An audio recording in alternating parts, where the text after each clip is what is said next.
السلام عليكم ورحمة الله وبركاته. بسم الله والحمد لله والصلاة والسلام على حبيبنا وأسوتنا وقدوتنا وشفيعنا رسول الله صلى الله عليه وآله وسلم. عمل يسير جدا يكتب لكم به أجر قيام ليلة كاملة. تعالوا نعرف بعد ما نصلي على حبيبنا صلى الله عليه وآله وسلم. في الحقيقة أنا لا أعلم أحدا يستطيع أن هو يصلي قيام الليل كل ليلة من أول العشاء إلى الفجر أو من أول المغرب إلى الفجر.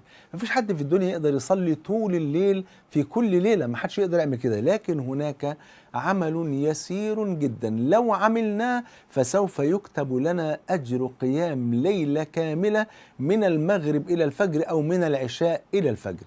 الحديث رواه الإمام مسلم أن النبي صلى الله عليه وآله وسلم قال: من صلى العشاء في جماعة فكأنما قام نصف ليلة، ومن صلى الصبح في جماعة فكأنما صلى الليل كله. نعيد مرة تانية، صلى على حبيبنا صلى الله عليه وسلم. قال صلى الله عليه وسلم: من صلى العشاء في جماعة. طبعا ده بالنسبة للرجل، إنما المرأة لو صلت العشاء أو الفجر أو أي صلاة صلتها في بيتها بس في وقتها يكتب لها نفس أجر الجماعة ونفس أجر الرجل الذي يصلي في المسجد بفضل الله سبحانه وتعالى.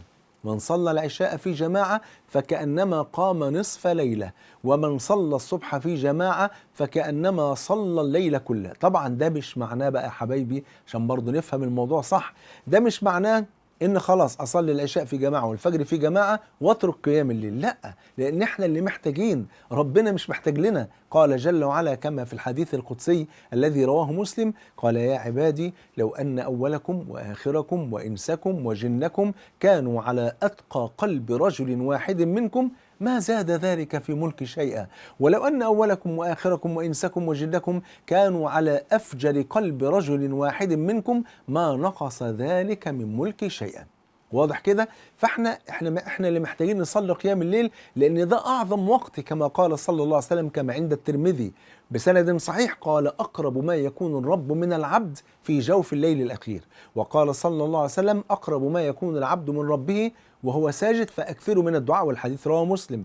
وقال صلى الله عليه وسلم كما عند مسلم: ينزل ربنا عز وجل إلى السماء الدنيا كل ليلة فينادي ويقول: أنا الملك، من ذا الذي يدعوني فأستجيب له، من ذا الذي يسألني فأعطيه، من ذا الذي يستغفرني فأغفر له، إلى أن يطلع الصبح. فنقوم نصلي ركعتين قيام ليل. وقد قال النبي صلى الله عليه وسلم كما عند أبي داود بسند صحيح: رحم الله رجلا قام من الليل فصلى ثم أيقظ امرأته فإن أبت نضح في وجهها الماء، ورحم الله امرأة قامت من الليل فصلت ثم أيقظت زوجها فإن أبى نضحت في وجهه الماء، فإن قام وصليا كتب عند الله ليلة إذن من الذاكرين الله كثيرا والذاكرات.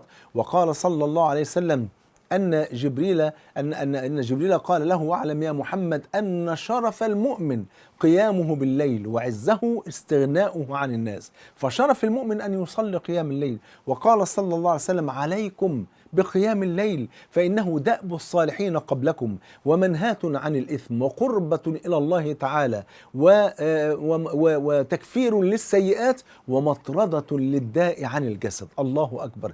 إذن يا أحبابي نحافظ على صلاة العشاء والفجر في جماعة، والمرأة لها أن تصلي في البيت ولها نفس الأجر بفضل الله، مع كمان محافظتنا على ركعتين قيام الليل. يبقى كده اتكتب لنا أجر قيام ليلة كاملة، وفي نفس الوقت خدنا أجر بقى إيه؟ أجر قيام الليل والنفحات بقى والرحمات التي تكون موجودة، وإن احنا نتعرض لنفحات المولى عز وجل ورحمات المولى عز وجل في الثلث الأخير من الليل، والدعاء مستجاب، يتحقق لنا كل أمنياتنا في الدنيا والآخرة في ذلك الوقت العظيم بفضل الله سبحانه وتعالى. جمعني الله وإياكم مع الحبيب المصطفى صلى الله عليه وآله وسلم في الفردوس الأعلى. بحبكم في الله، والسلام عليكم ورحمة الله وبركاته.